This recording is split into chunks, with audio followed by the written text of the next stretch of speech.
এই ব্যস্ত জীবনে আমরা সবাই চাই শক্তি ও উদ্যমে ভরপুর একটি জীবন।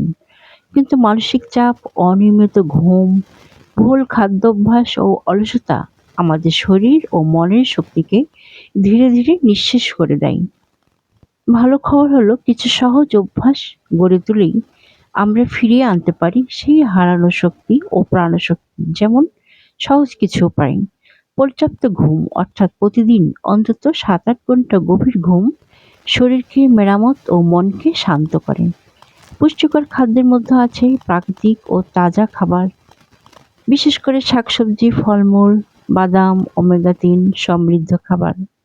প্রতিদিন মাত্র ২০-৩০ মিনিট হাঁটা, যোগব্যায়াম বা হালকা ফিজিক্যাল অ্যাক্টিভিটি মন ও শরীর দুটোকেই চাঙ্গা করে রাখে। প্রতিদিন কিছুক্ষণ মনোযোগ সহকারে ধ্যান বা প্রার্থনা মানসিক শক্তি বাড়ায় ও চাপ কমায়। নেতিবাচক চিন্তা এড়িয়ে আশাবাদী থাকা মানসিক শক্তিকে জাগিয়ে তোলে।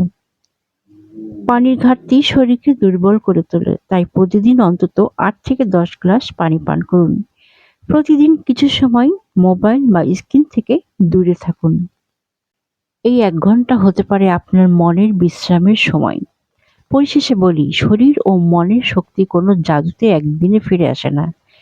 তবে একটু সচেতনতা আর নিয়মিত চর্চা আপনার প্রতিদিনের জীবনকে বদলে দিতে পারে। নিজের যত্ন নিন, কারণ আপনি ভালো থাকলেই আপনার চারপাশও আলোকিত হবে। সোহানা ওয়েলনেসের সঙ্গে থাকুন, আপনার স্বাস্থ্য, সুখ ও সুস্থ জীবনের পাশে সোহানা ওয়েলনেস সবসময়। সোহানা ওয়েলনেস, সুস্থ দেহে প্রশান্ত মনে আপনার সঙ্গী।